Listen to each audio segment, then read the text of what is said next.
every minute that you spend on business, right, is one less minute for the arts. If you think that, oh, I'm more artistic, then people view me as more real, but then you like not making money, and then you fucking unhappy, right? There's no point. You should do as much business or as much art as whatever makes you happy. Some people are clearly fine with starving by just doing arts. The term EDM does not mean EDM. The term EDM means mainstream electronic music. But I think the reality is, right, electronic dance music is everything. Yes. So that's literally, the real definition. But the normies, right, they don't know what EDM is, right? So they say, oh, Hardwell is EDM lah. That means you also like Hardwell lah. But then all the DMB, trance, house people, they have a lot of pride one. They don't want to be associated. That's why they say we're not EDM. What you're saying, right, they are just like remix of like old classics to bring the nostalgic factor, and then people eat it up. It's like a couple of corporate executives like, yo, we gotta make some money off this Marvel franchise. Let's like bring back all the throwback stuff. I guess it's pretty similar to the music industry, right, where there's like 1,000 Afro house remix of Milkshake. My Milkshake brings all the boys together. Okay.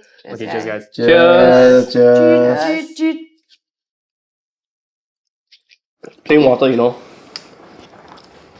Like you slowly pour from this, it's actually just plain water. Not bad, Yeah, you never drink on set. Yeah. You can taste the gin, man. Can you taste the gin? Can. Yeah. Really? I can. He really don't like gin. Wow. I can taste gin. Yeah. Oh. Yeah. You know right, you tasted gin. I thought You know why you can taste gin? Because that's the only thing you need, right? You fuck crazy, yeah. Engineer. I mean, okay, yeah, just now we were talking about like what movies we were watching, right? Yeah. So how, anybody watch Alien Romulus? No, I haven't watched. Are you a fan of Alien? No. No, the fact that you're a fan of Alien actually speaks to how old you are. Really, man? Yeah, Aliens is all just nostalgia bait now. You like Star Wars? Yes. Nice or what? Star Wars? Yes. Star Wars all alien, bro. No, Star Wars not aliens. Okay. Even the human actor in the book is like an alien kind of thing. Yeah, So Star Wars is dead to me. Star Wars is dead. Why? Because it's been shit. It's Star Wars is shit. Okay, I keep this podcast.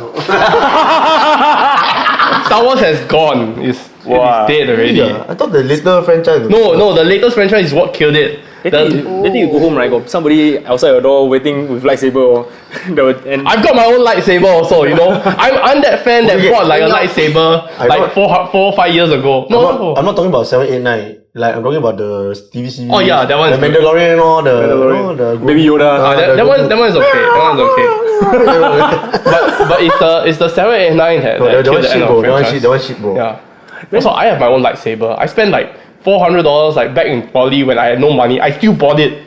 That's how much of a fan I was. but then now you are just disappointed in there. Yes. Okay, like it's just the 7, 8, 9 to me. Yeah, it is. What other movies are good? You are watching Deadpool. What do you think of the latest? Deadpool and Wolverine was not bad. But I like Deadpool 2 more though. I found it funnier and you know why? Because Marvel right now is in its flop era. Yeah. It is all flopping. It is currently relying entirely on the nostalgia of X-Men in order to push its sales. Isn't it like the EDM world where people are just doing "It's too late to apologize" remixes? Oh yeah, it 10,000 times. yeah. Right? True, Isn't that the same for EDM? It's like just grab some random vocal lick from 2010's pop song and then just throw it in and done. You get a hit song for the summer already. Yeah, it's just like bro, I thought the same thing for Deadpool 2. Deadpool 3. I find that Deadpool 3 is like just a film to link the whole X-Men thing to the MCU. Yeah, it is. Yeah. It is. The only, I mean, it's because Ryan Reynolds so like he make it funnier but still is like I like Deadpool 2 because like organically it's like a good movie, you know? Like, yeah.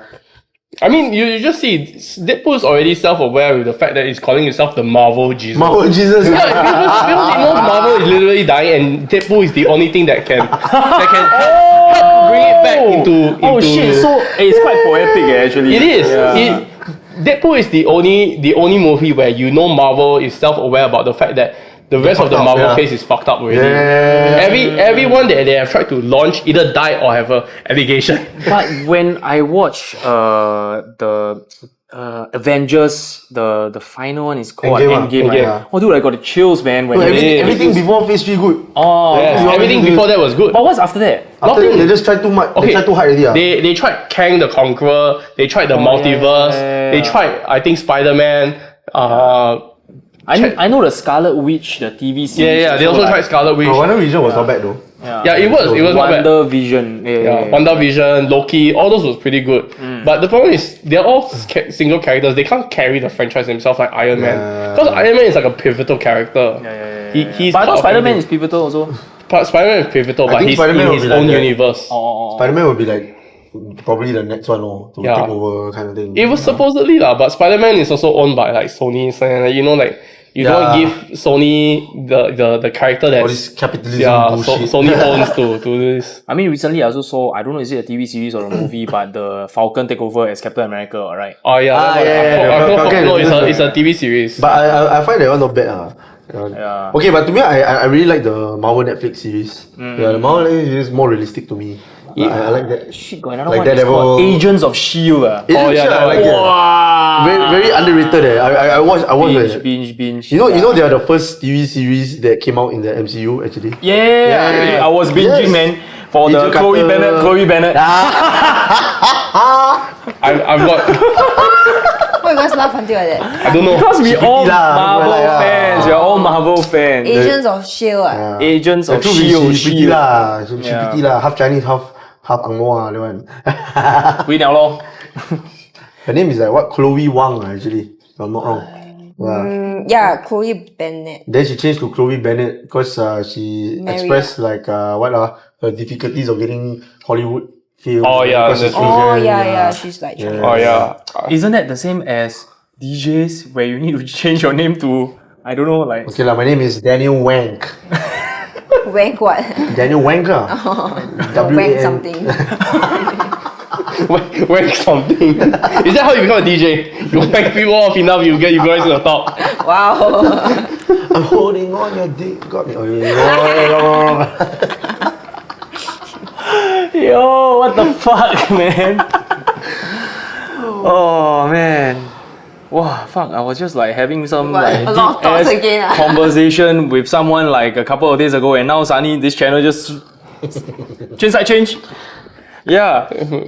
I mean, like when I'm like what you're saying, right? They are just like remakes of like old classics to bring the nostalgic factor, and then people eat it up. It's like a couple of corporate executives like, yo, we gotta make some money off this Marvel franchise. Let's like bring back all the throwback stuff. I guess it's pretty similar to the music industry, right? Where they are remaking all these like reviving all these like throwback like. What is EDM that? stuff lah. Milkshake. There's like 1,000 Afro House remix of Milkshake. Man, Milkshake brings all the boys together. Afro House remix 1,000. I mean, even back then, right? The milkshakes. What's even the title of the actual song? Milkshake. Milkshake. Khalees. Yeah. Even back then, it was also overplayed as hell. Like you always hear it on the radio. It's like the Despacito of the period. Yeah lah. It's like 133 BPM, and then you play the starting just We four are beats the- coming every. Oh, yeah. I mean, you're the hip hop DJ, so. Yeah. So you realize Afro House is just anything on the higher layer, and then below is just. Yeah. Isn't that Moompa? Dude, I Majulah. Oh, have you heard that you can play the Sweet Child of Mine with over the Singapore national anthem? No, not the National Day song. the Benjamin King one. Yeah, you can play Sweet Child of Mine, the guitar riff over the lyrics. Oh, I don't It's know so that. cursed. same key ah. Yes, Wow. it is cursed. It's so cursed. Bro, now they can mash up anything, bro. Everything mash up. I mean, like it's like the four chord song, right? But yeah, back to my point, right? Everything is like throwback is being revived. And then I recently saw this podcast with Morton, Danny Avila podcast Morton. Yeah, and then right, they saying that this is how EDM died previously. Sorry, who is Morton? Morton Granell. No, Morton as in the David Guetta and Morton Future Rave. Oh, okay. Yeah, it's like basically David Guetta and Morton created their own genre called Future Rave. It's basically like Oh, I thought house plus trance. I thought like Hardwell did that or something like that. Hardwell is together with Maddox. Hardwell okay. with Maddox, and then They look alike also lah. Yeah. I think quite different But then basically Morton, right, says that there's a period, right, where there's an era where EDM is big, and then suddenly just died, and then hip hop took over, and then now EDM coming back, but soon it's going to go away, right? The thing that make it die, right, is because of the fact that people stop creating originals already, or they are like, originals too hard to like make it bigger. Then they just take like, Shawty got them apple bottom jeans, they add the techno kick, and then call it a song. And because of all these like kind of like lazy remakes, right, then it kind of like killed it for the genre lah. And then people is like, the fuck, if you're just like using hip hop and then just put like one techno kick, right? Then might as well just listen to hip hop, so. Yeah, and then just EDM phase out, and then in comes like hip hop R&B for 5 years, and then it's like a cycle lah, you know. Oh, is that why like the whole mid 2000s is all R&B and hip hop? Yeah. Oh, okay. Yeah. I mean, I was like 6 years old. It was a lot of Eurodance and trance also in the 2000s. But then I think worldwide there was this like I don't know, I read somewhere there was like this whole like anti-festival thing movement going on. Then I think that died down a bit, right? Yeah. That's when the classic trance era kind of closed. And that's when hip hop starts coming up. Like became the main driving seat. Yeah. I feel that right, it is like when a genre dies, right, then the remaining people that stayed are the people that truly love the genre, right? Then they start to revive it by constantly putting out originals. You don't have all these people putting out fluffs. And then when the genre go back up, right, then all the fluff people come back lah. And then start doing remixes of like blue dabba dee dabba da, you know. I mean, life like right, just like fashion, everything is cyclical. Like what was popular 30 years ago will come back today, and then so on. Like, I mean, you just look at like the Y2K aesthetic. It's coming back like 20 years later. Then people are like, hey, the Y2K aesthetic was amazing. But 10 years ago, you'd be like, Y2K, that is like so cliche. Like, that is so disgusting. Who the hell wants that? Yeah. And it's like, it's always cyclical. So eventually it will come back.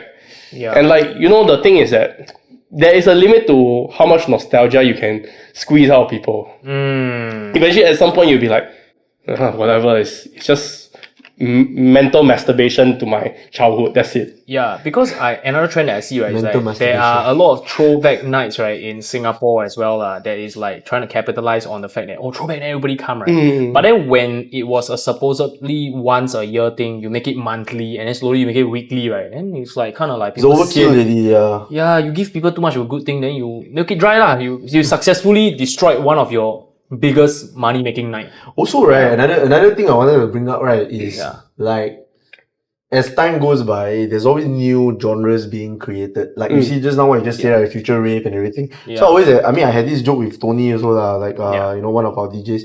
I say like, I think in 100 years time, if you go search Google by then, like how many genres of music are there, it'd probably be like 100 times more than what we have today. And I really think music the amount of genres is like proportional to technology's advancement. If you ask me. Because this mashup, this mashup, that. Correct. Like you just think. I just found out about tech trance. What? He taught me what tech trance was. What? Okay. Continue your point before we talk about back-to-back, man. That one is like another hour topic. Yeah. No, but back then trance is just trance, you know. Like then only like later on people want to like do something slower. Then they start to do progressive trance.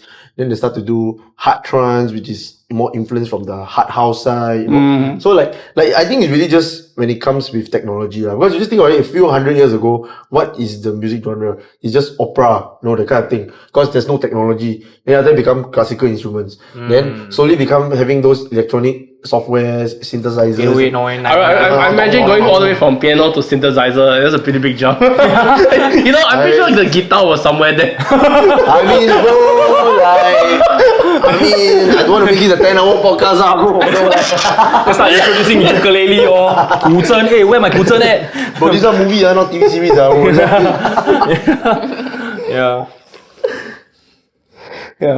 Yeah, so basically like what you say with the increase of technology, then more things are considered instrument. Like the thing that blew my mind was there is this like instrument where you wave your hands forward, backward, upward, and what's it called? Theremin. Yeah, so it was invented back in the 1960s. But like they kind of like make it more sensitive in a way, right? Okay, can you explain what is it? Okay, a theremin is actually, I'm not even sure if it's the correct word, but a theremin is basically two antennas that it produces a sine, like I'm pretty sure it produces a sine frequency, and then how close your hand is to it changes the frequency sound. Then it creates a sound. Yes, then it creates a sound. So like if you go closer, maybe it's faster. If you go up, it's louder, that kind of stuff. So you can play with the theremin. Then the thing is like, it's all in the same key. So it's just going to be like C all the way. I'm not sure because like it is a three-dimensional. It's a three-dimensional instrument. So I think back and forth. Okay, as you're talking, I'm Wikipediaing. Theremin, also known as the etherphone, is an electronic musical instrument controlled without physical contact by the performer, who is known as the thereminist.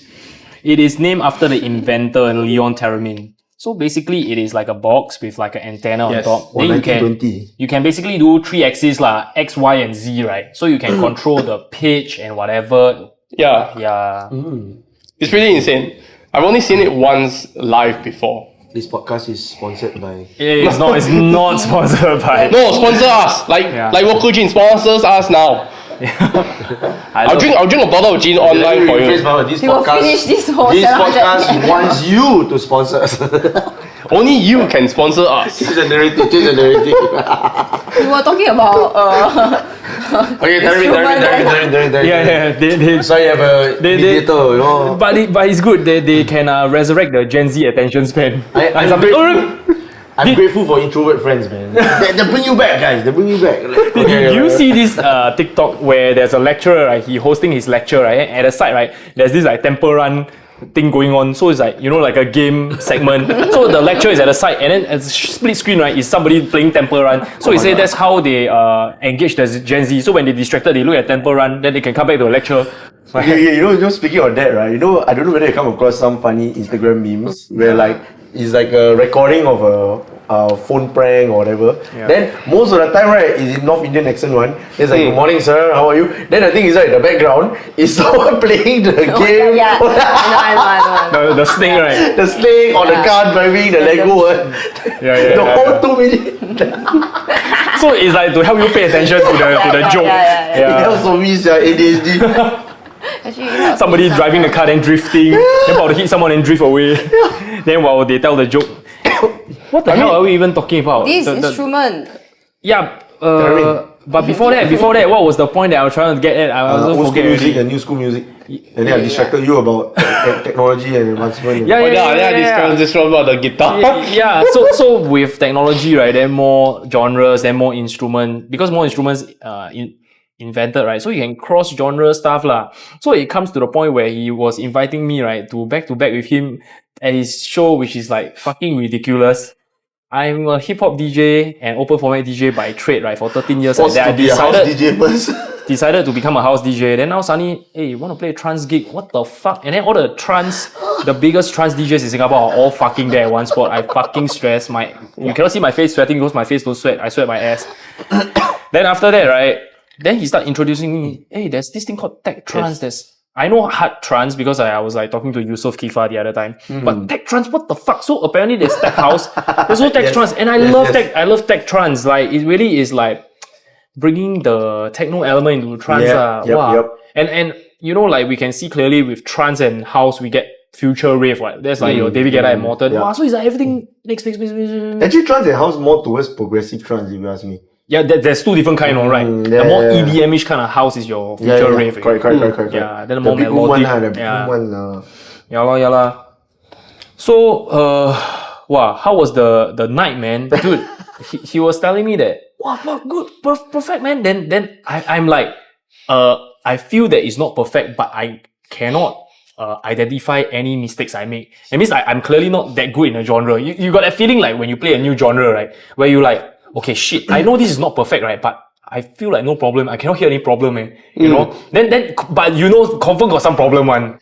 Actually, actually, professionally speaking, right, bro, like, really didn't have any problem, man. Really, man? Okay, only got, I went to hear our the unedited recorded mix again. Maybe my only comment is, when we went a bit harder, then there was only one track that you selected was still a bit more uplifting. Because tech trance, the kick is more minimal, like tong tong tong tong, different kick, tong over there. But I remember you played, you pick a track that it's more uplifting, like tong da da dong da da dong da da dong. But that's all lah. That's my only. In fact, like you did something where like even though I'm doing trance for a while, like a professional DJ is a professional DJ. He did a live like kind of mashup. I played the Say Right one. Then back to the bass. Then I come to, I look at it, hey, bro, this is not part of the track, right? That's like, no, I just freestyle, then he very happy. That's like, oh, good. Then good, at least you create your identity there. I was like quite hesitant because as a hip hop and open format and house DJ, your track have a lot of space to do mashups live and all that kind of thing lah. But then the thing is like, I don't know whether it was appropriate to do at a trance night lah. And then that night was like also not say super stressful or what, and all our friends, right? I'm just like, fuck it lah, just start doing. Then after that he's like, hey, this one not part of the song, right? Because at first he like, this song got vocals, but I don't remember got this vocal inside. I say, like, it's happening now. I'm like fucking around as I'm talking to him. If you go and watch the recording on our channel, yeah. And then it happened and then Ruben was like fucking giving us shots. Bro. Then we just like keep like every 5 minutes, never finish our own drink. Yeah. Then we toast him with one drink, right? Then suddenly we start toasting him with 2 drinks because we haven't finished the drink yet. Then he finished his drink, then we top up his drink with his own drink. Yeah. That was like a crazy night. Yeah. But okay lah, I was a bad partner lah, because I gave him a lot of anxiety lah. Before his set starts, like, hey bro, I still 30 minutes in, right? Hey, let's go hard techno. What? Hard trance? Like, what the fuck? Hey. No, the set even started, I was like, hey bro, I lost my thumb drive, yeah.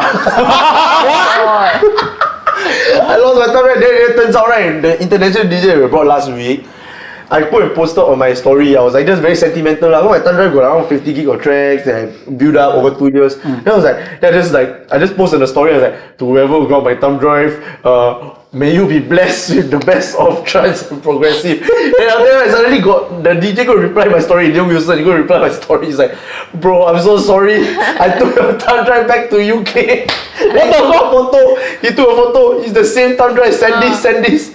He's like, what's the address? I'm really bad. And I was like, bro, it's okay. Just have it, bro. Is that why you downloaded song for him? Yeah, so I quickly sent him. I was like, bro, please download. Oh my god. Then when I reach, right, this guy is like outside selling tickets while transferring songs. Transferring, yeah. What? Hey, you got a ticket? Then he help people standing. He's transferring. Wow, He's a dog bitch. He's a dog bitch. He's the dog bitch lah, dog. Male. He give people drink coupon also. Then he start promoting his night. Yeah. Then after that, all I care about is the fucking. I keep asking him because like he maybe use record box more than me lah. Then I just like, hey bro, now it's 55%, right? We have 30 minutes left, and then it has been 1 hour. So right, mathematically you should like, I think so bro. I think so Then like left 10 minutes to our set, then just nice finish. Wow. As all this is happening, right, I open the door, right, then got one person lying on the floor. Yes! Oh yeah. I'm like, what the fuck? Isn't this chaotic enough? Still got one more person randomly lying on the floor. You know what's the part? The staff came to me, is like, hey Daniel, like, one of your guests sleeping there lah, but how Then the person, I haven't even answer. He was just like, but she won't do anything, right? Then okay lah, never mind. Then I was like, okay then let her sleep. Then the whole night she's sleeping. Wait, the whole night you just sleep on the floor? At the entrance, so people go in, right? Or literally the leg will go up, go past her. Yeah. Then I thought it's Frederick's friend, you know. Then I told Fred, I was like, Fred, this is your friend, right? Then after that, he come to me, he's like, bro, I just met her tonight. Good, you need a promoter to shout out your night. She's promoting by not promoting, you know. That's the best part, like. Everyone will come in and just wonder, why is there a girl sleeping there? You should take a photo and then say like. It's on my Instagram. I know. I posted like thanks for everybody coming the night and everything, right? Then like that's the last photo lah. Oh, you do carousel. Carousel lah. That is one with Fred and Patrick, right? Yeah. Then next time like both spinning. Then after that like some group photo where the last people who stay till the end. Then we're the same shirt as you. Whoa, what? Bro, I think it's you, bro.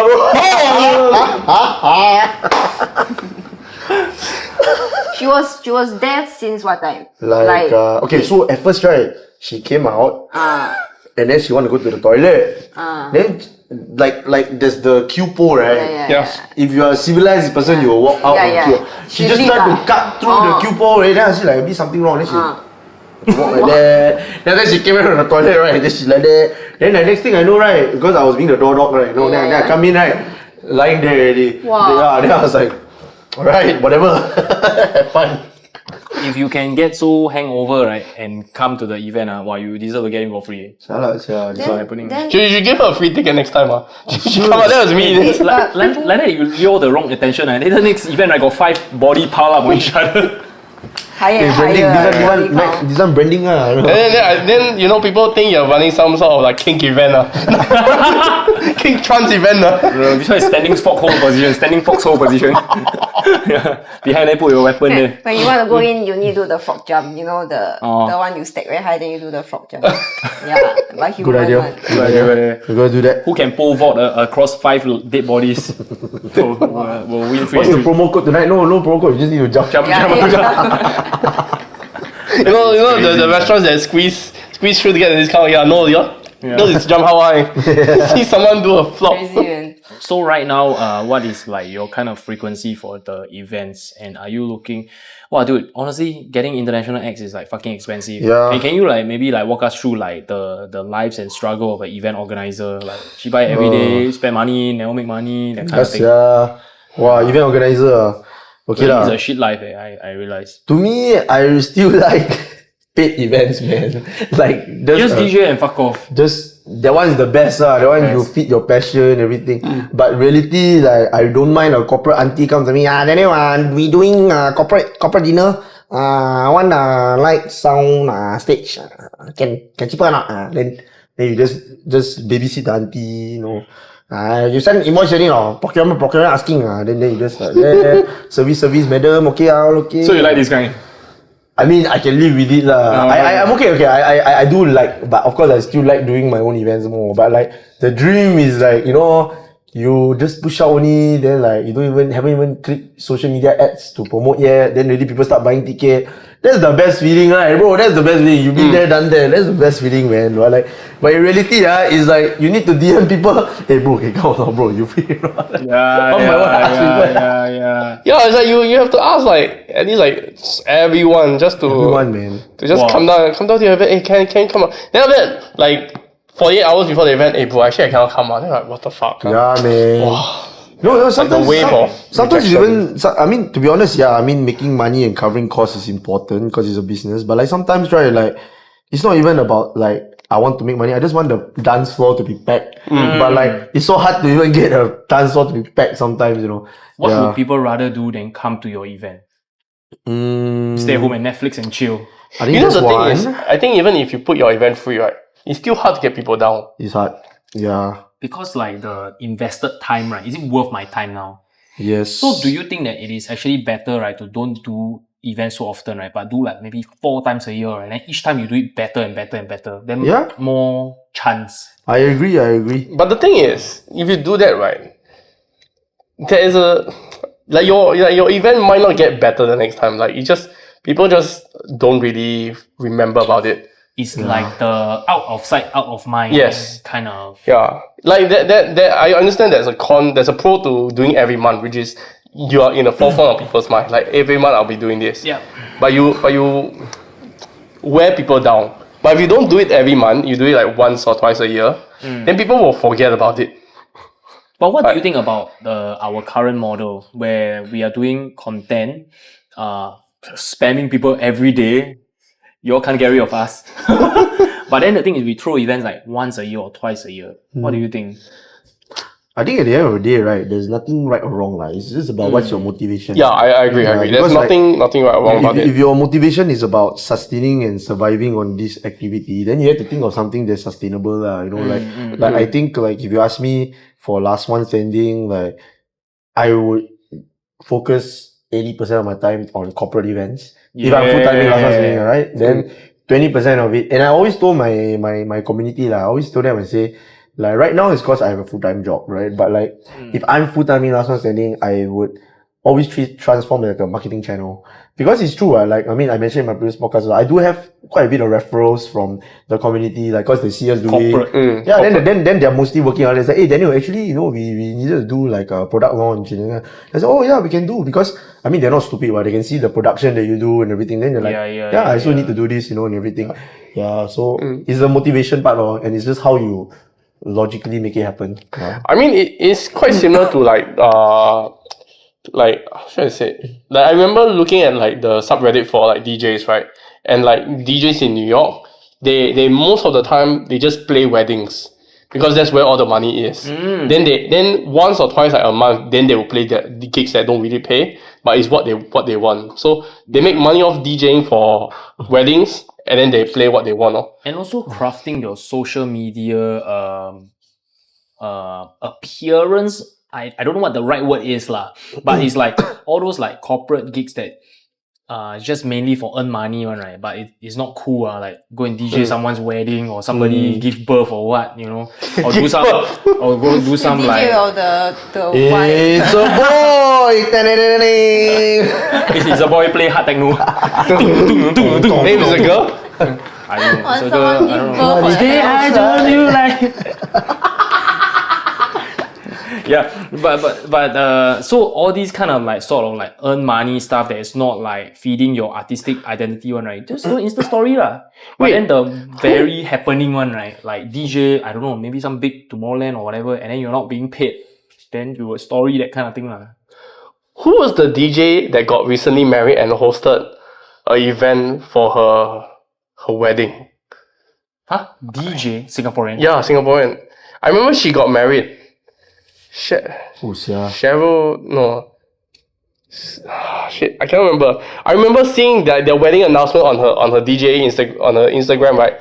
Like, oh, come down to our wedding event, and then it's just a open decks. No, it's not open deck. It's them DJing for their own wedding. I forgot who is the name. Hey, the one like a bit got backlash, you know, that one. Really? No, I'm asking you, that one got backlash or not? I don't know. I don't. Right, like bro, like back to back no backlash. I mean, like you sell ticket for your wedding and all, right? No, I got sell ticket, man. Just change the title to Ang Pao, like, hey, Ang Pao money $50, you know, like they come sell in, ticket. Got one free drink coupon. What the fuck? I can't remember what happened, but I actually wanted to just go down just for the fun of it, but I forgot about it. wedding edition. Right, yeah, but got guest list lah, so maybe don't even need to give Ang Pao. Oh, you imagine you got guest list to your own wedding. Hey, your wedding got guest list, no? Wow, cannot madam, you open table 1,500. You got no sang, you got you know everything. Open table, your own wedding. No, your whole wedding's just open table already. So for because I guess like previously you full-timed your own last one standing events company, which is the parent company to your brand Transform, which is I would say the biggest trance entity in Singapore lah. Yeah. But then the thing is, I think maybe you focus too much on that instead of corporate, and then you like basically fail, and then you had to go get a full-time job, and then now you are thinking to go back full-time back into your own business. You gonna reverse the strategy lah, basically. No lah, I think back then was because I was doing Deeds, right? The app, right? Yeah. So he has his own Eventbrite. Yeah. So it was like like a startup back then. So so that the focus was more of like hoping the app succeeds. But then I think later on I realized like it's all about so like it's all about what you see on social media, right? And then like what this company is doing and everything, but there's still like this bottom line activity that keeps the company surviving. Which is like Google, right? Like Google allows you to search for free, use the drive for free and everything. But where they really make the money from ads and everything, right? Yeah. But they don't really show that. They usually have a BD team to go and do that. So I think my focus back then was like, okay, so I didn't get enough investments also. So like wasn't able to scale the app lah, you know. But at the same time, surprisingly, everybody really wanted to go out the time that was after pandemic only. So somehow Transform took like the main driving seat. But I realized now, I reflected back, I was like, if only I focus on a few corporate events a month as a target, I could have invested the profits into the app, you know, then from there scale, and then Transform will always be like that branding element, you know. Yeah, I thought that would be still the best lah, you know. Like okay, like one example I would say I look up to is like, you know, like for example New Balance, like they do like or even Fitbit, you know, that kind. Their main business is selling the watch or selling the shoe, right? But they have a lot of running communities and everything, right? Yeah. So like I think free on. Yeah. So I think that should be like the Transform, you know. Then the selling of shoes and everything should be like more of the corporate events. So I'll say that would be my plan, Yeah, that's actually exactly right, because like I was educated by one of my friends, right, from the fashion industry, right, stating about like Chanel or whatever, right. They always have all those like runway collection, right, which is you will never wear in real life one. Like those kind of like, I don't know, like bikini that is made out of like balloons or something like that. You'll never wear in real life, right? But all this kind of like special collection item, right, is placed at their one particular flagship store for people to see like, wow, actually Chanel or Balenciaga is damn cool. But that's not the thing that's making them money. The one making them money, right, is the lower costing item, but not say cheap or their $400, $500 item that's like main driving force of their economy, Then whereas their 20,000, 200,000 Heidi Klum, she's saying that she wore a $12 million bra top bikini. What? Yeah, with matching panties or something like that. That is like super high fashion, super high end one that is basically is for branding and not really for sale to show people that we really have this level of high end. Bro, the bra, the one not clothes really, bro. The one is like bowl, bro. You need to put your rice one, bro. Multi-purpose one, man. I don't know the specifics, right? But I think it was in Hot Ones. She did the interview with Sean Evans, and then she was saying that it's like diamond encrusted or whatever. Yeah, so I think it's very relevant to every business. It's actually the same. You have the bright and shiny thing, right? That you probably wouldn't want to sell because you want to price it like very high, right? Because it means a lot to you. Yep. Yeah, and you wouldn't expect to make money out of it. Yeah. The face. But then the thing is, there are your regular items that you sell to keep you afloat to promote this thing. Actually, there's one really good example that we are using every day. Do you want to know why is that? What, Dettol? They're doing very well. What? Oh, bro. We are the slave to them every day also. NTUC? No, NTUC the most direct, bro. The one, the most anti-business, bro. the one is just come, sell this, come. Then they really no, but like I'm saying, like the indirect one, right? Like that's where they get a lot of users, and then like that's not the main part they're making money from. Oh, the recaptcha. No lah, bro. Very simple, bro. Social media. They get you to be the content creator. Exactly. Right. Then where they earn the money from the businesses who pay the ads. But you create the content, you create the content. So they're like the Uber like a company that is a transportation social media, company. you are the product. Exactly. You are the product that companies are buying. It's the same thing as Uber and Grab, right? They are a vehicle company that don't own any vehicle. Exactly. Boom. Exactly. So I think we should start thinking differently as like event organizers and festival builders. So we get other people. All these businesses fucking smart one. Need to take a picture of them. You know, one of my favorite comedian right now. His name is Andrew Schultz. Oh my god, I love his podcast, bro. Fucking siao, flagrant. So one of his earlier podcasts, right, with the Charlemagne, the God. Charlemagne the God, yeah. What's that called? But Charlemagne the God, they also did a recent episode. What was that? The Brilliant Idiots, Is it Brilliant Idiots? I don't the name of the podcast. Okay, but anyway, like few years ago, right? He made a super controversial point. He got girl in the podcast also. Then the girl like want to disagree, but then he's like pointing out logically. You know him, right? He's fucking fast. But the thing is, when he said right, like it really makes sense. So he said like, don't you realize social media allows women to feel comfortable to be sexually harassed? And then after then the girl like a bit uncomfortable. Then it's like, no, think about it. 20 years down the road, you can wear a nice dress, but you don't dare to walk down to like a valley or whatever, or like a street alone or whatever, because like you're afraid of people like catcalling you or whatever, right? Yeah. But then like Instagram gives you that opportunity to wear that dress and to get validated whether it's a nice dress or a bad dress. But then when you walk down the street alone, people say that. Then you say, you're sexually harassing me and everything, right? Like, it's like, hey, it's a nice dress, lady. Then you feel like, you feel scared, right? But Instagram, you do that, then everybody comment, right? It's a nice dress, they like, and then they say, it's a nice dress. You know, Then the girl sorts out, but the girl want to argue, like, well. Okay, here's the thing. The one thing I've noticed, right, is that like a lot of women are obsessed with attention on social media. Start already. You didn't plan for this topic, shit. No, but okay. The thing is that, like, as a guy, I post a selfie of myself. Hey, I get nothing. I don't get any validation. But a girl posts a selfie. And you don't expect anything. Yes, I don't expect anything. Yes, but a girl can post a selfie, and eventually people will just get drawn to her, and then they'll say whatever, because clearly these guys are just horny fucks that just want to say something. But it doesn't matter because these guys can't do anything. But you still get the attention, right? Actually, and then some people get addicted to that. They get addicted to the thrill of I post stuff. I post myself in sexier and sexier outfits. And then more and more people respond, and then that is addictive. Like the dopamine hit of like, whoa, I've got like 100 more likes than before. Okay. Maybe if I post sexier a bit, I get a bit more likes. Oh, okay, bro. I got a point to mention this actually. I feel like one of the best like philosophical statement that I live by, right? Because I created it, lah.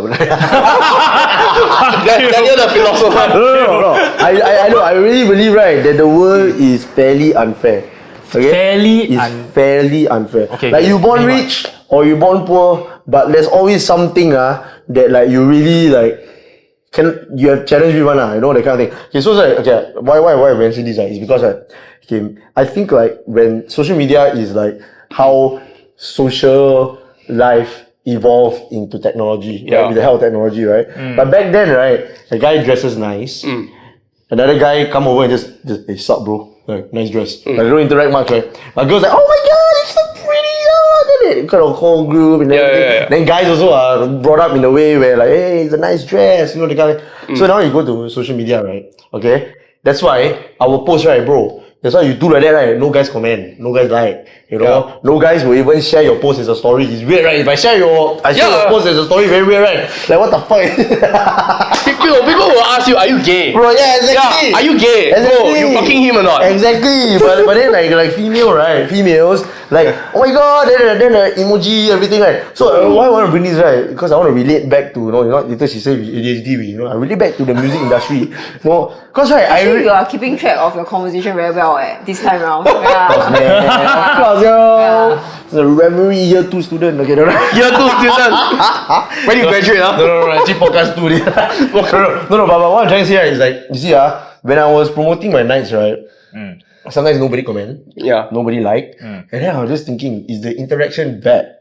And then, right, I see like that there's always like the 10 to 15% of the audience that you never seen before. Then I said, how you got to know us? Then they say, sometimes I didn't even spend money on ads, right? Because of a really, really low budget nights, right? They said, oh, we saw it on Facebook. Then I was just like, oh, okay. Facebook? Oh, but you put on Instagram. We put on both lah, you know. Okay, then I was like, oh, you saw it there, you know. Then I just realized like bloody hell, like influencer posts in the new like titanium bra that's 12 million or whatever, like what I say. Yeah, a lot of comments, right? But like at the end of the day, right, do they really interact with you? Might be different. So I think it's proportional also. Fairly unfair. How is it? Yeah. You know? I mean, it's quite Depending similar. if you want engagement or call to action. Call to action. It's really depending on what you want, right? Because call to action is buy ticket. Engagement is just say, hey, dope, bro. You know? Don't you think about it like call to action is still the main final outcome you want, right? Yeah, exactly. Come to the nights or whatever, or like so like at the end of the day, you can still translate to it. You know, it's just the Instagram algorithm thing. Yeah, if there's more comments or shares, it might spread faster. Wait, so you mean when guy post something, they want call for action? No, I think Hey, what are you trying to say? booty call for Hi, I'm free and single tonight. booty call for action. Booty call for action. No comment, no like, ding dong. No, okay. Actually, no. You might not be wrong because if I post shit, right? Yeah. And it's cool. People will ask me instead, like, hey, where is this? Yes, they won't comment. Yeah. They will text you. They'll text you. Yeah, they'll text me like, hey, bro, where's this restaurant? Yeah. It's like, oh, it's here. Right. It's like, okay, cool. The way I interpret it, right, is like, for example, you put a very pretty girl put out something lah. People will just start obviously commenting about her looks and all that kind of thing, right? And then when a normal guy like us, ugly to normal like us lah, when we post something, right? Nobody will care. But the people that comment, right, will be the really, really want to know kind. That's true. Yeah. That's true. Because we are not hot enough for people to give a fuck. Quality over quantity lah. Like they really like the content you're posting about. Yeah. But it's always your friends that are just messaging you about the picture Exactly. you put. You post a cool ass picture of like a place where like let's say my friend is at Whistler in Canada, Whistler, right? I will on his post or story, I'll DM, bro, where is this? Where were you? Like, all that kind of things. Like, I want the details. Yeah. But I will never comment on his pictures or I will never like his picture. Yeah. But I will message him. Which is why Instagram, I don't know if you know Adam Mosseri. Adam Mosseri is the CEO of Instagram, and then he has this thing called AMA Fridays, Ask Me Anything Fridays, where people he go on live for 1 hour, then people whack him, ask him questions. And then he said that, you know what's the strongest currency now? It's not comments, it's DM. When you share to DM, when you talk about it on DM, right, is where most of the interaction is happening. That's why there's this app, right, that was invented that I was using for a while. Shit, I forget what's the name already. But then the thing is basically, right, you can comment on someone's post, then you can send an automated DM to them. So for Yusuf Kifa's episode, right, Hard Trance, right, I just tell people comment, Hard Trance or something like that, right, and then I will just, the robot will automatically send them automated message of the podcast. Hey, watch this podcast, let us know what you think. So people type in the comment section, we will DM them to increase the engagement. So tonight the keyword is 12 million brah. 12 million. No, but then the thing is too many people game it already. Like Stevie, the CEO, James Hype, everybody start gaming it, right? Until the point where I think Instagram a bit smart about it. So they kind of remove it lah. Yeah, people was gaming it for 6 months, then eventually it kind of stopped. I mean, I remember there was a bunch of I think finance influencers. It's always the finance people that they was comment finance or comment freedom. Then I will DM you the links, the blueprint, the blueprint, that kind of stuff. It's you really see people just DMing crazy, Jesus Christ, you guys are fucking it's bots. it's the 6-pack shot. Last time is click the link below. The Imran got this guy named Imran. A lot of these kind of things lah. So I think it's really need to step out our business sense lah. Sad to say, right, as a music enthusiast and as a hardcore DJ, right, DJ for so many years, right, in order to do this as full time, right, you need to take yourself out as an artist already. It's no longer the arts anymore. I agree. It is actually a lot about business, a lot about PRing, a lot about BD, business development, lead generation. Yeah. I mean, I did recently host my own event, which was, I would say, kind of a flop. Were you the owner of the event, or you with someone? I would say it's we are all equally playing a part together. Oh, the future-based community. Yeah, it's trying to host a community. And I tell you, truly, as to get, if you have nothing, right, it's really hard to get an event up. I mean, I think we got a bit of leads. We got quite a few people that came down to purchase tickets and whatnot, but it was far lesser than what we expected. I mean, we all, those that attend had a good time, but it was far less than what we expected. Oh, it's like that one. I always have this motto lah. After every night, be it exceeds or it is lower than what I expected. In my brain, right, I always have this inner Daniel telling me it starts from today. It starts from today. It starts from today. You know, then that's why we always try to take photo at the end of a show and everything. Cause we wanna just give it to the people who stayed till the end of the show. That's true. Hey, thanks for coming. Thanks to really staying till the end. You know, that's what I try to keep it consistent. You know, and the it starts from. I think the it starts from today thing is a very good way to block off that toxic talk. You know? I agree. Because sometimes when you're too competitive with other collectives, and then you just go wow, shit, other collective doing this. Wow, I'm not. You know, so for me, I already conditioned to the point where I just told myself you know, I'm not better than them, they're not better than me, I'm just different, you know. I agree, to my own, you know, The time when I was DJing with him, right, he was asking me, are you a competitive person? I don't know where that train of thought comes from. Are you trying to get to know me better? Did he just suddenly ask you, are you competitive? Yeah, he just literally just we were doing I don't know, just talking cock we were disturbing somebody. Then my girlfriend run trying to follow, cannot follow. We were maybe disturbing Tony or something. He never do anything, he just sit down there and we just go make fun of him. Then suddenly he asked me, hey, are you a competitive person? What the fuck? So and he has you and him, and then he's been having a 5-minute conversation by himself. Then he just come to ask you. I understand him, man. I sometimes do like that. What you mean? Yeah, need to ask random questions. Yeah. To what? To the person What's the purpose? Suddenly I feel asking you what's your favorite color. What the fuck? Genuinely know you bro. Yeah. So I was what the fuck? And then I told him exactly, you know, I used to be a super competitive person, but then the thing is as I grew up, right, I realized that there's so many factors lah. Firstly, our country is so small. Secondly, electronic dance music is very different from hip hop per se. So the competitiveness, right, cannot be so aggressive also lah. Yeah, so I'm very competitive in a sense that I really want to do better than what I do before. You know, like in the podcast, I always tell my guys we try to do 1% better. Make mistakes is fine. We love to make mistakes, right? So we can find out more. Fuck around and find out, right? But then every episode is better and better and better.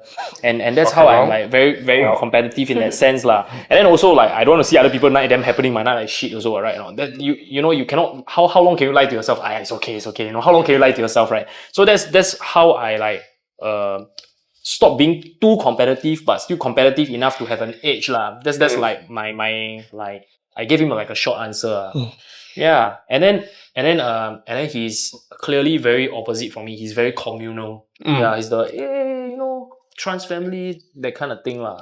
I think just now like what you mentioned, right? Like nowadays being a DJ, like you gotta focus both as an artist and as a business, right? Yeah. If you notice, right, like when you're more business focused, that's where the competition starts coming in. But if you're more artist focused, creative focused, that's when the uniqueness comes in, right? So I think both is important. Yeah. You know, but like at the end of the day, I think fundamentally, if you believe that you're an artist, you just need to know how to. Okay, I think right, like there are a few types of artists, right? Some artists they compare themselves with the society, and then they go like, okay, how these people are doing this. How am I going to do this better than this person, or how am I going to do something like him? Or there's another artist, they're more inward looking, they're like, okay, this is my style. Just want to express myself. But the one to express myself, right? I feel like sometimes I was like that too last time. Like, how come nobody come from my life and everything? Then that's when I also learned about the business side. I was optimize. Like, how do I make people come to enjoy this expression of my art? Yeah. Business really lor. Business, but I think my personal logic is that's business in the right way, because like not right way lah. It's more in the entrepreneur way. Like you want to, because to me, entrepreneur versus businessman is like businessman. You're doing something that's working already. Like if you ask me, Tiesto, I respect him a lot as a DJ. Like I don't listen to him anymore, but when he was doing trance, because trance was a trend back then. Now house is a trend. He do house, right? He's businessman.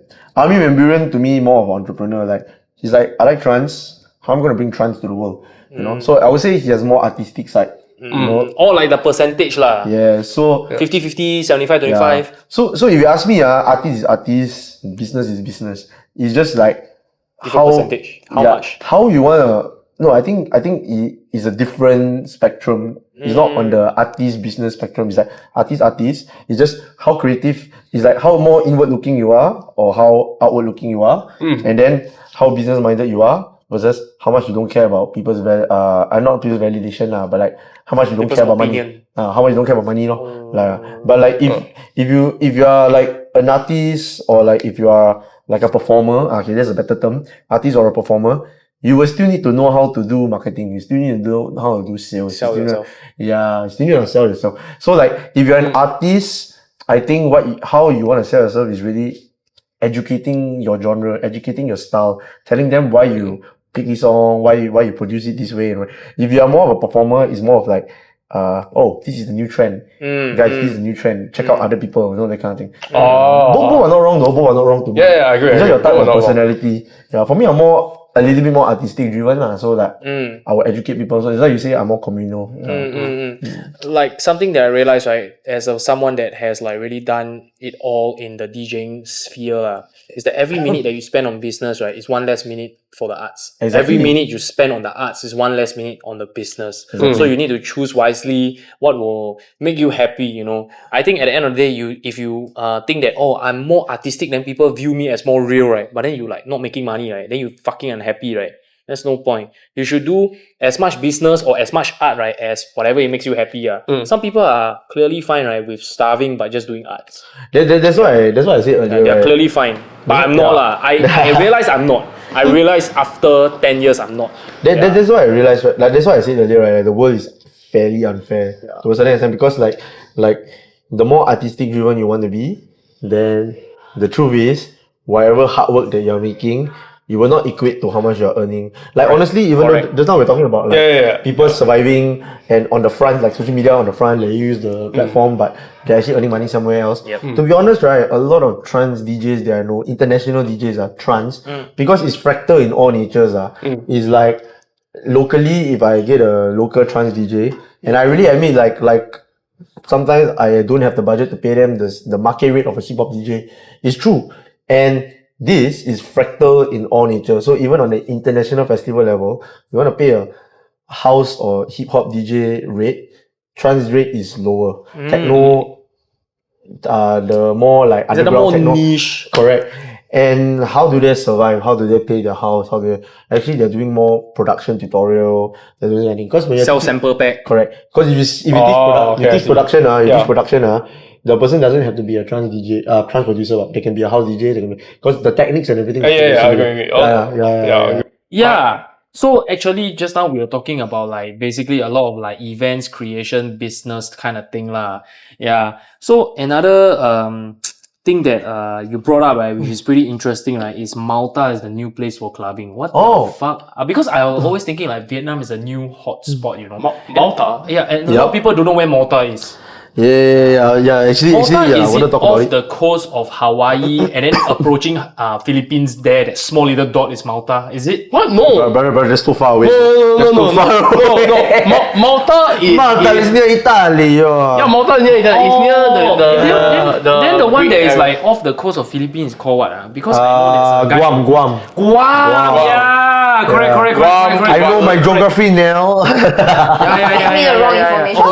Oh no. Gaslight. It's like there's a country, right, that's smaller than Singapore. I was like, there's a country smaller than Singapore. Singapore is quite considered the smallest country. The smallest country in the world is Vatican City. But I'm right. There's Cayman Islands also. There's all smaller than. They are countries. There's Saint Vincent and there's Tuvalu. Okay, here's a cool fact. Tuvalu. No, Tuvalu, right? You know that Tuvalu made a lot of their money on their GDP based off selling their domain name, because Tuvalu is .tv. So they sold it to all the networks so that they can have .tv at the back. Oh, what the fuck? Oh shit, I didn't know that.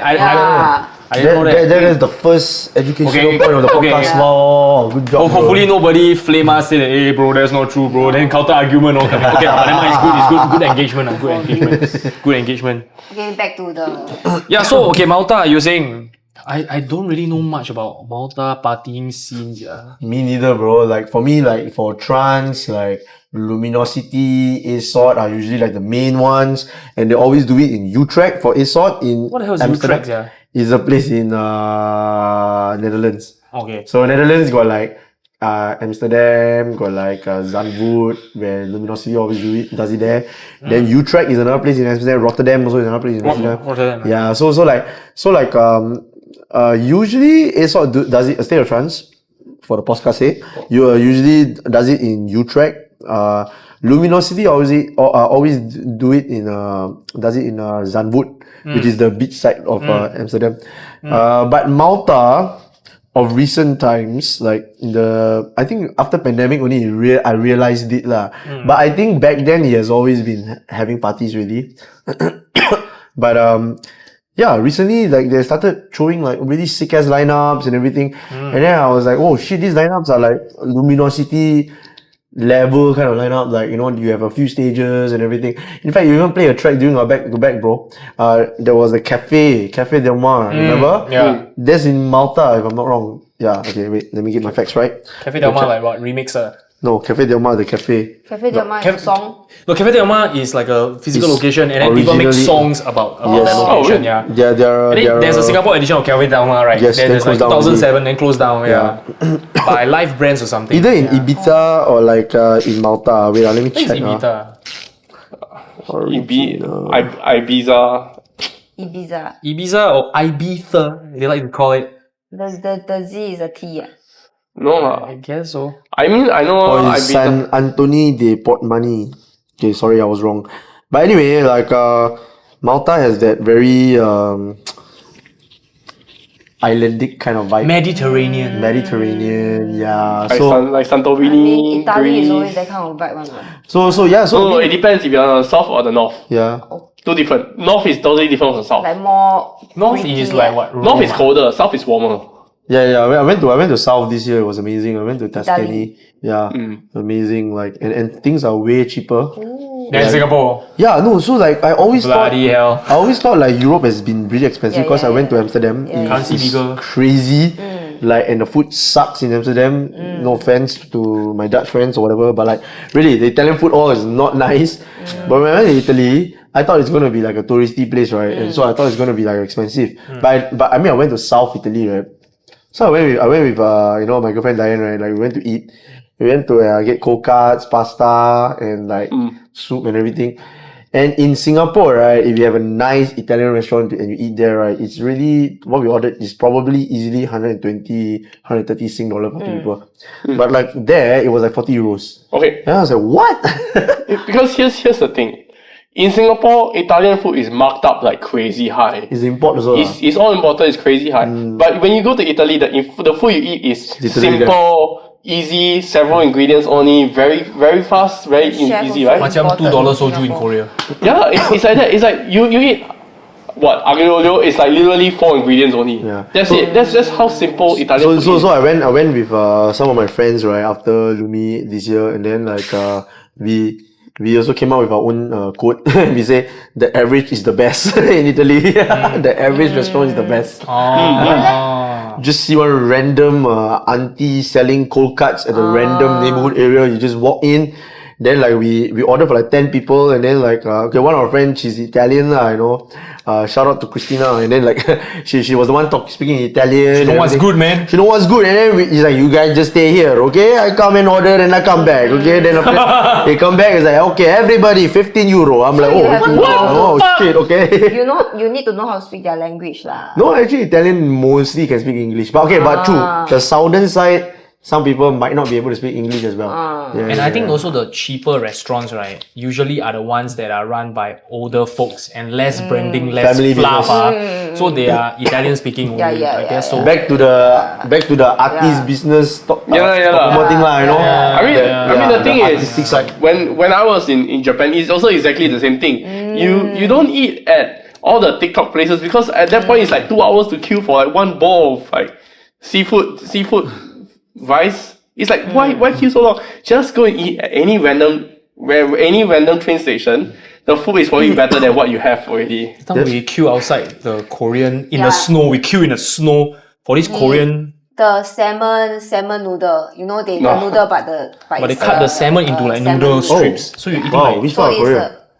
main Korea. Seoul. Yeah. I want to It's try a it, man. TikTok viral place lah. Then we went to try. queue in the fucking Yeah, snow. the- Levi. Wow. Queue was damn crazy. But here's something that like I'm gonna say very controversial. Like that's why right, if you notice a city right, when it's more metropolitan, right, it's too basic lah. Yeah, like you see Singapore, Hong Kong, like No, yeah, I sorry agree. to my girlfriend, but like also but like McDonald's is always the big thing, right? Like all these like basic brands. But like you go to Malaysia, just simple, go to Malaysia or Indonesia, McDonald's is not the biggest thing. KFC is not the biggest thing. They have their own shit, Yep. That's why Italy, the average is the best to me. Like actually, like in every part of Europe, or their own culture. I thing, right? agree. It's like kind of open your eyes lah. It's not your typical kind of experience. Yeah. I guess that's why also Vietnam is also cool. Malta. And anyway, like back to Malta, that's what like I think is The next big thing. next big thing I would say, because like the main marketing point of Malta is Malta, it's an island, and like Good enough already. and like all the international DJs that I have brought to Singapore before, like some of them most of them, they performed in Malta before, and like the recent one, Liam Wilson also, he told me, he said, bro, you go to Malta, you take Uber to anywhere, you take a taxi to anywhere, is around 10 to 15 euros. In Amsterdam, when we go to the festival, our Airbnb is literally a 25-minute walk from our to the festival ground. Like, so sometimes I walk but sometimes we take taxi, right? And we got like a taxi contact, and he charges 5 euros per person. And to us, it's really considered cheap, really. Market standard is 750 Sing dollar, by the way. Like each person 750. Then sometimes I just think, like, okay, my friends Per told me, way. one way. Then my friends told me like, but then I think again, okay, like ENTP a bit lah. Think. Then I like, this guy he really earn a lot because one time we go on top one group, right? We go on 10 people, 50 euro already, bro. 1 5-minute drive, 50 euro already. You know? Per head, man. Yeah. Oh yeah, it's $5 per head. Bro, per head, bro. So they say Malta, in fact, like you go anywhere is 10 euros. And then in fact they say they literally book out the whole hotel and the resorts area and everything. Like Unconscious Festival also they did the whole resort thing. And then the pool area, the beach side, there's one stage, that kind of thing. So like it's really like a church camp for trance, you know, or like a festival, you know. But Lumi is you still need to like make an effort to get to that festival ground. Yeah. The previous Luminosity is like near Asia, right? No. Luminosity has always been in Amsterdam. Always been in Amsterdam. Because it's a so Dutch the company. one that you and everybody's story, you all go Amsterdam. Yeah. Oh. So Luminosity, would you say is like the very like pure trance A lot of festival? people say it's like the mecca of trance lah. Like I would agree by that, like with my artistic side, because Isn't it Goa? Goa. Okay, Goa is more on psytrance. Okay. So I mean, trance is a general. In fact, actually, like I don't know if there are some psytrance lovers listening to this podcast, they're gonna argue the fact that psytrance is a genre of its own also. It's true. No, it sounds like the DNB people, you know. It's like you talk to the DNB people, it's like, jump up, bro. yo, DNB is its own genre. Don't mess me with that EDM shit. It's like, what the fuck? Actually, trance also they think like that. Yeah, exactly. You know, it's always the big name genres. It's like, don't mess me with EDM. I'm not part of the EDM scene. I'm my own DNB DNB is a scene. big genre. It is. It's quite a big genre. It is But one why of the Singapore big nobody subgenres of. Oh, Singapore have. They are. It's just there's an underground. Okay, so that's why that brings us to a main point. The term EDM does not mean EDM. The term EDM means mainstream electronic music. But like trance, there's like trance, techno, tech house also. I would say they don't like to classify themselves DNB as EDM. Yeah, they like to just call themselves as underground music. You know. But I think the reality is, right, electronic dance music is everything. Yes. So that's literally That's the the meaning. real definition. That's the literally the meaning. But commercially speaking, EDM they don't like. You always think EDM is just the. But what the is playing normies, right, they don't know what EDM is, right? So they say, oh, Hardwell is EDM lah. That means you also like Hardwell lah. But then all the DNB, trance, house people, they have a lot of pride They don't want to be associated with that. That's why they say we're not EDM. I know But techno they are EDM. is underground. Exactly. Like, techno to me, I'm a normie lah, I'm not a DJ, right? Like, it's always underground to me, techno. But now big room techno how? Yeah, exactly. Now only this year then start what? Or like last year. Yeah. Very cheesy lah. Yeah, but I didn't know DNB got like underground also. DNB has always been. It's always been underground. Yeah, it's always been underground. It's been super underground. Yeah. Do we have like any collective in King Singapore? of Bass. King of Bass. Fucking hell, massive man. And then recently, Revision of Music, right? They call it Revision. Kahat. You know the brand Kahat? Wow. Yeah. Dude, all these brands, they know what's cool and then they pick up on the should go, subculture. Yeah, oh my god. I mean, One DNB night. is pretty cool. Yeah. I still remember like back when Canvas was around, they had DNB nights. Oh, that was great. yeah. That was great. Original Canvas 20 years ago was Yep. DNB, man. You know Kelvin, Roy's partner. No. He was his co-founder in Home. Home Club. Yeah. Man. So he was the one that actually came from the techno and DNB background. So he was running the DNB nights in Home back then. And back then was like liquid DNB. Wow. Oh, real liquid. underground shit. Oh, liquid. More melodic. Liquid is like Atmospheric. I like liquid DNB more than the normal A DNB. DNB beat is like what? Okay, I don't want to piss off any DNB lovers, but Wait. You do the DNB beat. You do first. You I'll just explain Eh? the easier version of DNB. It's just, break beats. You just make it 10 times faster. According to just kidding. according to a lot of hip hop people, right, DNB is hip hop beats but double speed. Yeah. What's the hip hop beat? Hip hop beat is like kick, snare, hi hat. Okay, and hip hop is like usually. 直叉. You know what's hip hop's usual BPM, right? What? 80 to 100, right? DNB is like really Double. 170. 170, 180. 170, 180. But you don't feel like it's fast. Sometimes 190. It's more like a kind of vibe lah. Because of the break beats thing, make it. Yeah. Okay, understand. So you groove at halftime. Yeah, actually, that's what a lot of people don't realize. Singaporean cannot do. Yeah, that's actually what I realized. You play D&B, right? Singaporeans will try to dance to the beat like. They only can spasm. Yeah, it's like no, you dance half beat, half time, half but time. they cannot do half time. And then whereas for hip hop, right, a lot of the 70 BPM Southside hip hop is actually you dance double time. Yeah, it's like maybe like another good example is like Plain Jane, 89 BPM, right with the mob. Alhamdulillah, you know that song, right? Then people, go double time to it. So cannot lah. Certain hip hop, it's all about the feels, all about the vibe. Okay, have you heard this theory that most people will eventually interpret songs roughly around 100 BPM? So for example, if you play at half 50 BPM, eventually you will feel like 100 BPM long enough. If you play at 200 BPM, you will eventually go back down to 100 BPM. Yeah. So people will naturally just split the BPM or I think it's just BPM. perspectives because it's always 2, 4, 8, 16, right? Yes, it is. 32. But that time, right, I was doing opening set for Anger Feast. And then, right, I really was like trying not to like. Sorry, Anger Feast is hip hop or house? Hardcore, baby! I don't know. 300 BPM that guy. 220, let's So go! I used to run a night at Zoo called Crowd Control. It's like bass music night. Crowd Control, Then after that, I was opening for him, right? So I was literally playing 128 BPM hardstyle. 128 BPM hardstyle as opening. Got 128 BPM hardstyle? Yeah, go. All your headhunters when he convert to 128 lah. Then people mazzing 128 BPM. Fucking slow, they following the beat. Then after that, when Anger Feast take over, straight away come in 150, right? Then he closed, right, with 200 BPM. Then after that, you want some more? 300 BPM, 350 BPM. Then the front row person, right? He jumped into the crowd, Really? Yeah, he crowd surfed, then the guy in front vibrating at 300 BPM, right? Then it was so funny until DJ Rattle take his phone and zoom in, zoom out the guy's face. Then the guy spazzing at 300 BPM. No, then like, I mean, I agree with what Antonio says. Like, 300 BPM is 150 BPM, bro. They normalize back after a while. It's like when too tired already when you hear when you listen to it, right, you can't really tell how fast it is. Just fast. It's like a roll. It sounds like a roll already.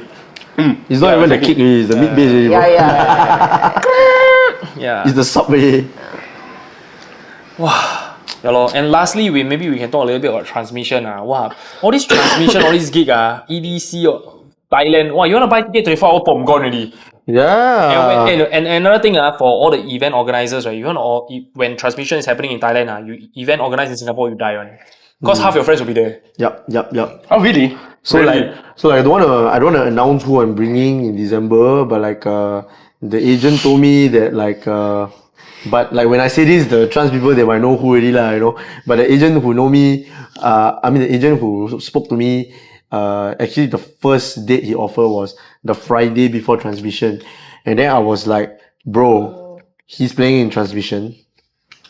How are you gonna expect people to come in Singapore? By the time Friday he come, all the Singaporeans fly to Thailand already, right? So like, exactly. I don't think it's gonna work, Then in the end, like we negotiated. Then after that, finally December, then we confirmed that after transmission. After transmission, don't fight with a festival, man. Like if a well-established festival. Okay, if you are Vietnamese now, or we are Thai, or if you are any other country apart from Singapore, then I'm not that afraid of that festival thing. You know why? Because population. The GDP and the economy is around the same. But Singapore is like our economy is stronger, right? So these people will definitely want to go to these places to enjoy, easy. I mean, look, can VIP. Yeah, look, if you go transmission in Thailand, right? Fuck it, might as well just spend like another 3 days in Bangkok. Exactly. Have fun, what? It's not like I'm just there for festival. And it's so cheap to continue to stay. It's not like going to spend another $2. Yeah, exactly. I tell you, right, like you go to Malaysia to have a nice Saturday night, for example, and you just take the midnight bus from here to go up on Friday night after your work, You don't fight the queue at JB, you just take midnight bus, you go twice or so and everything. And then you reach there, you check in your hotel and everything. So all these things you need to pay, bus, everything, I tell you, you add together, right, is cheaper than going out twice Friday, Saturday in Singapore. Really, you go you go open one table in a club, nowadays, it's not even 100 per person already. It's like easily 150. 150 Yesterday minimum. when we go out, we never open table, we spend how much already? We kept here, kept there, entry Crazy. fee, Yeah. really 100 Crazy. over. Yeah. Wow, crazy. I mean, you could get a flight to Vietnam for like, I think like $80, Really? $90. Oh shit. I mean, never just been to you- Vietnam, by I the think way. now Vietnam go up already. My You mom never tried been to Vietnam? My mom Never tried to been to book Vietnam. December You will love 600. it. Yeah. I'll go Ho Chi Minh. Yeah. My mom tried to book Vietnam to Hanoi 600 now. 600? Book for December. Now is August, right? My mom tried to book December $600. So expensive. Now the price start to go up because all the Singaporeans know what's good already, right? Then all flock there, right? It's like Bali, Bali gonna kill already. Yeah. Singaporean, we are the toxic nation. Go there. We drive up the price lah. That's why. Must No, it's just Singaporeans driving the price for other Because Singaporeans. our off day, the holidays are all the same. Yeah, That's exactly. why we will just take the same day and zao. I tell you how toxic Singaporeans are. I tell you how toxic we all are. Okay? We are making life for all these third world country harder. Because we go there, we drive the tourism, but then because the supply and demand, right? So their price go up. Then in the end, we are the one that can afford it. But the people who work there, they are struggling to afford the prices. Yeah, exactly. That's the truth. Like I was in the Malaysian Grab. That time the Grab driver told me, he told me the truth. He speak to me in Chinese. He said like, you always come and everything. The price go up. In the end, we are the one suffering to afford. we stay there. Nah, we stay there and everything. Okay, look, to be fair, the reverse is the same. All the Malaysians come to Singapore to work for cheap, and then us Singaporeans getting screwed over because they all rather hire Malaysians for cheap. They won't hire a Singaporean for the full price. I think there is like certain worker labor law that you need to hire certain amount of Singaporeans. Oh that yeah, can get. then. So Singaporeans are still protected, but I would say the reverse is true, right? When all your rich people from China, from Switzerland come to Singapore, then they spend, right? Then they drive up the prices for us Singaporeans, then we just like land, Jialat sia. The average Singaporean, fuck.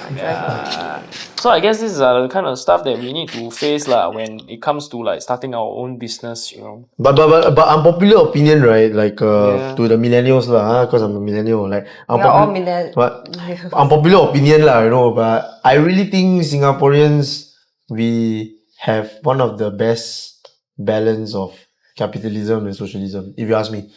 Because you go to Europe. Actually, I agree. My friend, okay, so one of my good friend, when we went to Luminosity, then he made a really, really good quote, and I'm going to quote him right now. He's like, the problem about this area is there's too many human rights. This area is in Europe. Europe. The problem about Europe, too many human rights. Because the thing is, when there are too many human rights, too many tax, too many socialism factors, like sometimes you work so hard, you cannot even get what you deserve, And then now I talk about pure capitalism areas, like Middle East or US, right? Like, or even all these developing countries around Southeast Asia, right? You really, really can see poor people in the streets, and everything. Yes. But like Singapore, to be honest, okay, and one more thing, socialism countries the rich becomes richer, the poor always get protected by government. The really suffering ones are the middle class.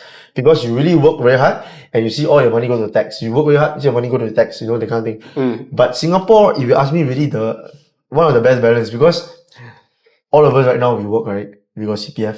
And you don't even realize that your employer is just paying for your house, And like in Malaysia and all these things, they don't even have such. Okay, Malaysia, they have, but got some conditions and everything. And Indonesia, they don't even have this kind of CPF thing where you can buy a house, Hong Kong, all this kind of And I thing. think the Singapore CPF works a little better than US 401k. Yeah, it does. Yeah. It does. Yeah. But the thing is, I would say Singaporeans don't appreciate like the fact that we can BTO and we can get a house. They complain, bro. Everything complain. I think because they never go other countries and kena before. Exactly. Yeah, okay. The other thing is that people BTO settle the 5-year MOP sell, right? As if it's like free money from the government. Like they don't appreciate the fact that a house is actually a necessity. It's not an investment, it's a necessity. And then whenever someone tells me, hey, later my house can sell for a lot of money, then it's like, it only sells if you want to sell, but if I never plan to sell, then doesn't matter how expensive my house is, I don't ever see a cent of it. You just think to them, right? You just talk back to them, right? And say, bro, don't you realize you're complaining from a place of privilege? Yeah, like, exactly. like you're not complaining at the fact like, hey, I don't have food to eat. You're complaining like, hey, this tomato sauce you give me not nice. You know, like it's like you really have it already. You know, like Maslow's hierarchy Yeah. of needs, bro. Simple. It's like you complaining. I don't earn 50k more than my other guy. Wow, that guy with the unit 2 stories above me sell 50k more than me. Yeah, wow, I lose money, bro. You already sell your house. You already make money out of it, and you still complaining you're not getting 50k more than the other guy. I feel like in Singapore, you own a house is considered a privileged thing, right? Honestly speaking, right, and I'm saying this with audacity because I don't even own a house now. Yet lah. I'm renting an apartment. Yes. And a room in an apartment. And I tell you right, after like when I stepped down from my startup life and everything, right, and chong and everything, and I just really have this philosophical awakening that like, you know, life is the fairly unfair thing, right? And I realized like even renting things, right? A lot of the typical elitist Singaporean, they always go like, oh, I don't want to rent, you're giving money away and everything. But actually, you change your perspectives properly, right? Like, okay, cool, yeah, you buy a house lah, you BTO at 21 lah. What if you didn't, 5 years later you realize this is a shit place? What if you realize, what if 5 years later you got divorced or this kind of thing, you know? So sometimes renting, it's all about perspective. If you set your mind to it and you really know like, okay, this is something that I said I will do, I have other goals in my life and everything. And that's how I condition myself lah. I'm just like, yeah, I'm paying rent now. My rent goes, I don't care, you know? Like I'm building on my lifestyle. Strategizing phase. Like, I tell you one thing you buy when you're renting, right? You're buying freedom also. Because you can move to another place in a shorter period of time. I'll tell you this. There was this one Reddit post Fellow renter. One Reddit post I saw on Ask Singapore, right? This lady, she bought a condo with her boyfriend. A year later of staying together, she said, I don't even like the guy anymore. What to do with the condo? Wow, jalat. I know quite a few examples. Yeah, then after that, the comments was like, renting didn't seem financially viable at that time. We didn't want to give money. Yeah, exactly. You want to buy a condo, you cannot rent. Yeah, exactly. That's what I'm thinking. Like, why would you? It's like you say, okay, you know what? I find business class, first class, not good enough, but I don't want to spend the money. I might as well buy my private jet first, right? Like what the hell? Then you buy the private jet only to realize, man, I fucking hate flying. I hate flying. I never want to leave this Exactly, country. bro. Exactly. This podcast is sponsored by Storm. Yeah, that's stupid. BTO is one thing. You buy a condo with a guy, then you realize you don't even love each other. Yeah, that's what I realized, man. Like life is really fairly unfair. And like at the end of the day, you just decide what you want, you work for it. Don't conform to society needs. Priorities lah. And this shows that everything is interconnected. You know? So many musicians try to make music their identity, but dude, there's so many things in life, man, that you need to care about. Exactly. Yeah, that nobody's talking about. And that's why there's so many like depression, suicide cases for musicians. Because when they realize, oh shit, there's actually more things outside of music, wow, then they fucking depressed. Yep.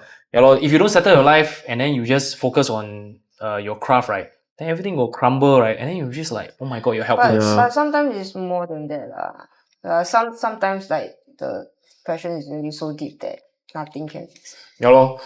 There's so many examples happen to great artists. Great artists, yeah. That's why I think like being logical is important, but being emotional is also important. Because like if you don't get in touch with your feelings, you don't process your emotions, like you really one day it will eat you up, Wow, when you kena, bro. Yeah, then kena, really, it's just gone. You know what? This reminds me of the Nathan Hartono talk. The guy was like really. We just talking cock halfway, then suddenly we start talking about like insurance claim and depression. Insurance claim. Bro, there was 10 people here, bro. 10 people here, so many DSL, and then I was him one-on-one with him. Dude, it's crazy, man. Yeah. Take care of your mental health.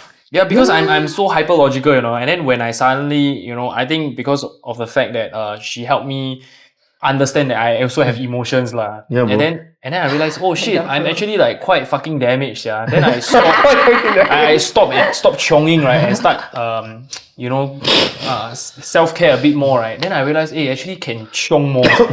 Do you think are you more of avoidant or you're more of like just not aware? He not aware. So for him, okay. he's not introspective at all. No, he's then not like us. if you're not aware, but it's still better than avoidant though. Because you see, avoidant, right, is like you're aware of it, right? Yeah. But you just sweep it under the rug, sweep it under the rug. Oh, I am avoidant. Yeah, that's why that's INTJ lah. That's like, No.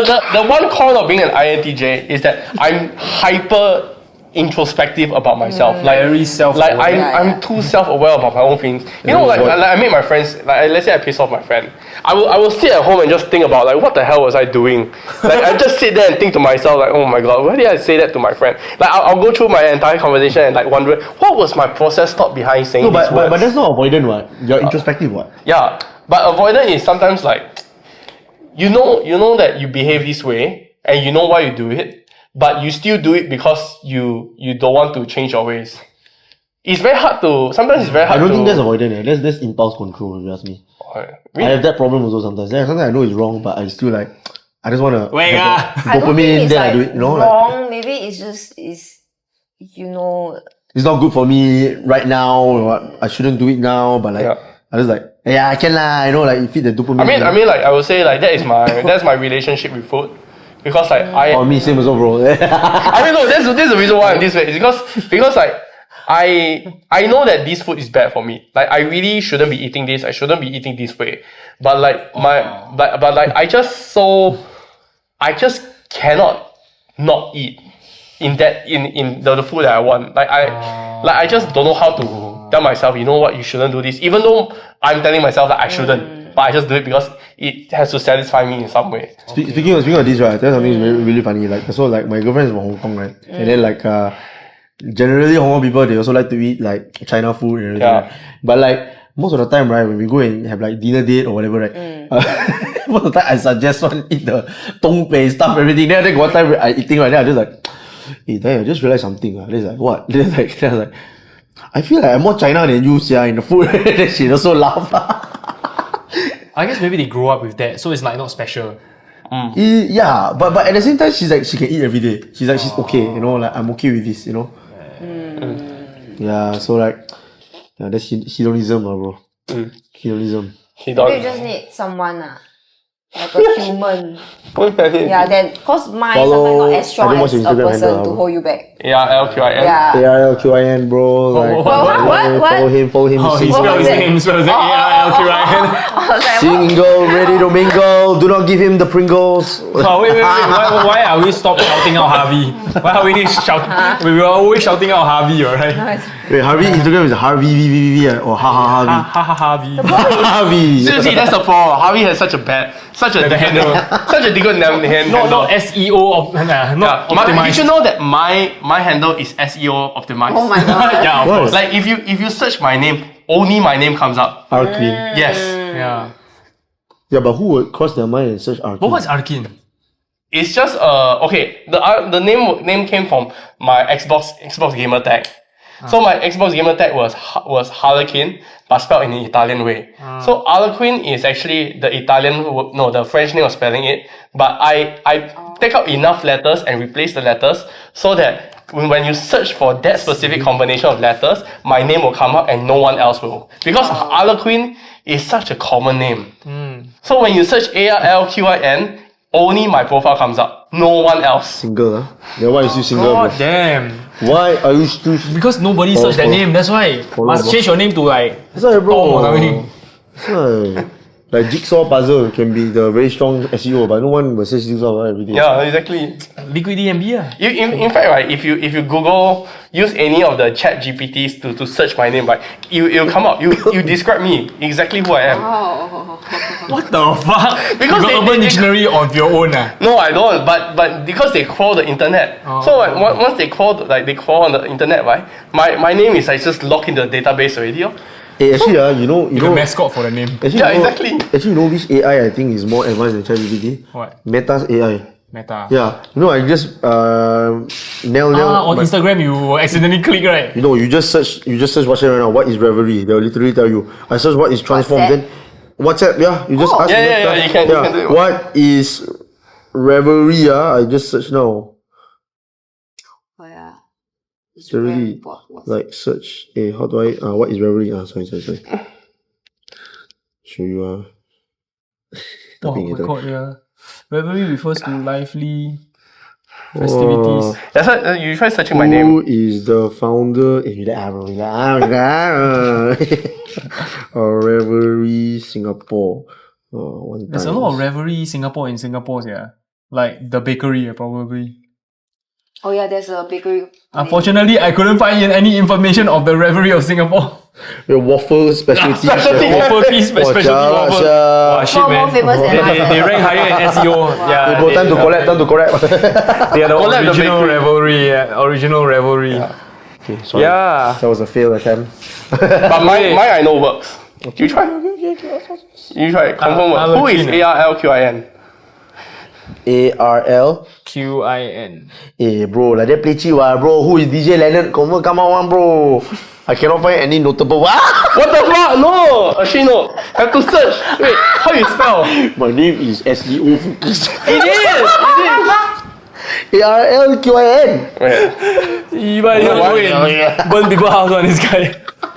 How your girlfriend take you, yeah? Your energy is like crazy, The girlfriend is just fucking zen. It's just damn zen. Yeah. You came to High House one time, right? And I saw you, Yeah. but I think Yeah. you didn't see me. Yeah, never say hello. You need to search the capital letters. Then how is that SEO, bro? The good SEO is where you got typo also. They know you're talking about them, bro. You know? No, You search only then only fans come out. You know, like you know, like see who is DJ LENERD? See DJ LENERD. Come on, bro. Oh my god, got search already. What the fuck? Actually, Oh, my full bio. What the shit, bro? 6 paragraph. Recently, DJ LENERD transit to Trance. Alright. What the fuck? Meta AI. Daniel AI. I tell you, there more. Psycho with my boyfriend become trans DJ. I just want to make sure it's not TRANS, okay? TRANCE, okay?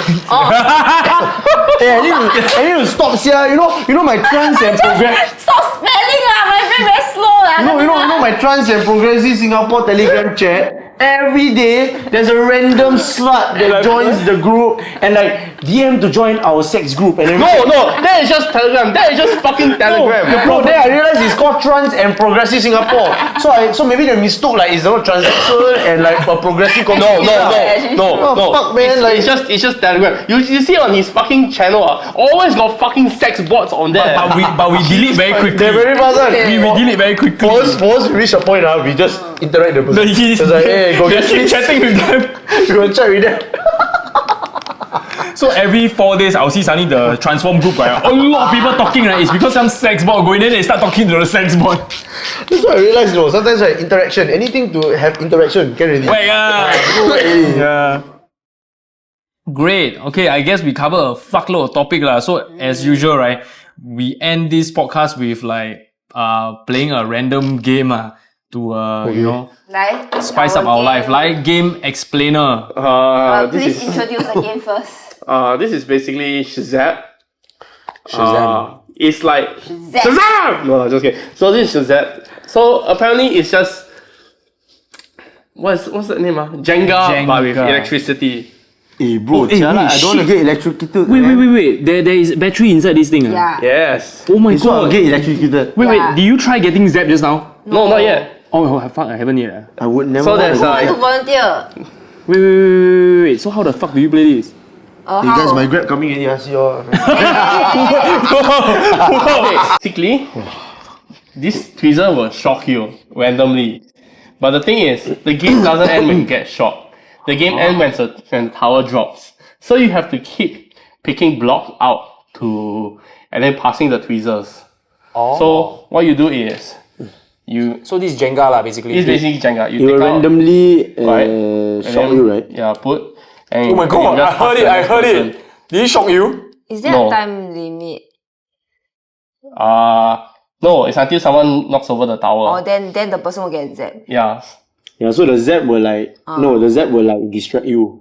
Yes. The zap will distract you. It will make you more likely to Or it will fidget mah. randomly zap you. Yes. Yeah. So it will make you shake a bit, I think. So the trick Oh is my to- god. But I don't know how powerful the zap is. They say this one You is like safe, tingling your tongue, tingling okay, like tongue okay. tingling. Okay. While the highest is like a goat biting. Goat biting. The highest. Who the fuck kena goat bite before? You? No. Goat bite? That's so random. Okay, who wants to start first? Yang first start first. The founders So actually the said thing that. is, when the music is playing, that's when it can shock. When the music is playing, there's music. Okay, so what? So you have to just Oh. no. My hands are so wet. Wait, nervous. So we go wet. How's that? Eh, don't like that. Don't wet it. Okay, can. Glove, rubber glove. Then what's the point of the game? Okay, can. You know what? That's it. Just play it as Jenga, but you might get randomly shocked. Okay. Oh, shit. Then the music is for what? It's just to start the game. Oh, okay. Okay, let's go. Let's go, lor. Oh my god. She's so fast, ah. Because you randomly get set, what? Hey, Jenga, we cannot take the first 3 layers, right? I don't know, eh. I forgot already, bro. Hey, the music make it damn intense. Hey, I don't get set, eh. Oh fuck, I cannot, eh. Shit, I'll They make it faster. Also, I think it gets faster and faster, and then it suddenly just zap. Hey, don't. I cannot. Hey, no, I'm scared. I'm damn scared, yeah. That musical chair. I'm damn spastic. I can't even identify the pieces. What the fuck? That's way too fast, man. Bro, I know how to play a perfect Jenga. Oh shit! Talk some more lah, Daniel. Talk some much talk some more. Oh my god, the music. Wow, I cannot. I thought it's the end of the song. It's like your hand suddenly become numb, then you cannot clip. Oh my god. This one is like not force, you know. It's like just another kind of like feeling. Yeah, it's like another feeling. It's like your hand suddenly become numb. For me, where the fuck is the thing? No! Hey, Albert Einstein, okay? Hey, you make your life hard, you make the next person hard. Okay, this one died already. This guy died already. Oh shit! What the fuck? The tower! Look at the tower! Oh shit! Oh my god! I'm gonna die! I'm so fucking good! What the fuck? My god, Daniel just leaving this piece barking out. Can put that piece on! Fast! Jiba, you must cap what? You don't hold the metal part. Hey, fail. But lose already, right? The whole thing must drop, what? Oh. I fucking hate you, eh. I fucking hate you, yeah. You take damn long, eh. Hey, it's all about the game.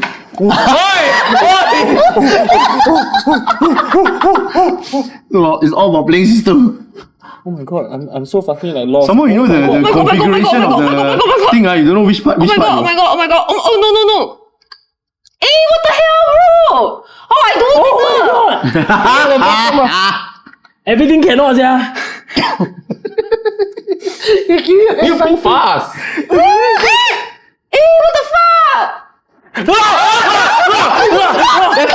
It's too slow! Faster, just pull. Yeah. Oh my god, you're so lucky, yeah. You find a piece. I'm shaking. I'm fucking.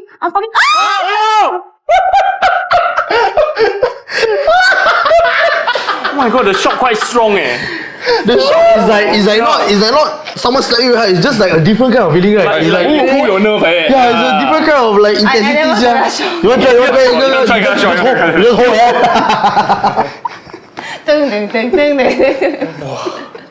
Okay, amazing. I guess that's it for the podcast. Okay, hope you guys enjoy. What the fuck? I know you want to watch more, but we're not doing it. Yeah, I know.